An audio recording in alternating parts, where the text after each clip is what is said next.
December 9న అస్సాంలో షాహిద్ స్మారక్ను ప్రారంభించనున్నట్లు ముఖ్యమంత్రి హిమంత బిశ్వ శర్మ తెలిపారు. ఈ విషయమై ఆయన మీడియాతో మాట్లాడుతూ డిసెంబర్ 9న సాయంత్రం దేశం కోసం ప్రాణాలను అర్పించిన 860 మంది అమరవీరుల గౌరవార్థం 860 దియా దీపాలను వెలిగిస్తామని పేర్కొన్నారు.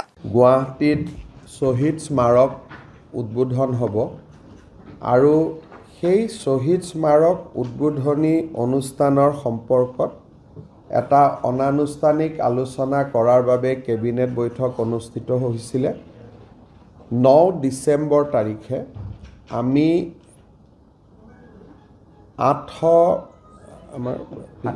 60 গৰাকী আমাৰ অসম আন্দোলনত 860 গৰাকী শ্বহীদে প্ৰাণ আহুতি দিছিল দেশ মাতৃক স্বাৰ্থত বা দেশ মাতৃক ৰক্ষা কৰাৰ বাবে।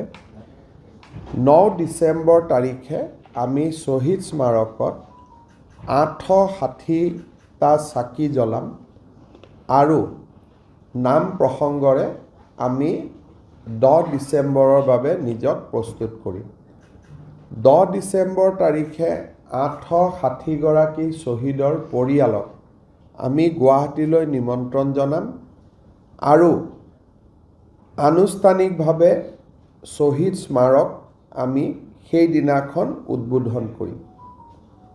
সমান্তৰালভাৱে অসমৰ প্ৰতিখন জিলাতে এইবাৰ শ্বহীদ দিৱস পালন কৰা হ'ব আৰু প্ৰায় 1000ৰ পৰা 10,000লৈ জিলাসমূহৰ জনসংখ্যা অনুসৰি শ্বহীদ প্ৰণামো তোমাক এই গীতটি আনুষ্ঠানিক পৰিৱেশন কৰা হ'ব আৰু 10 ডিচেম্বৰত আমি অসমবাসী ৰাইজক অনুৰোধ কৰিম যে নিজ নিজ বাসভৱনত তেওঁলোকে নিজৰ নামঘৰত এগছি চাকি জ্বলাই আমাৰ জাতীয় শ্বহীদসকললৈকে যাতে নিজৰ শ্ৰদ্ধাঞ্জলি আগবঢ়াই বা জ্ঞাপন কৰে।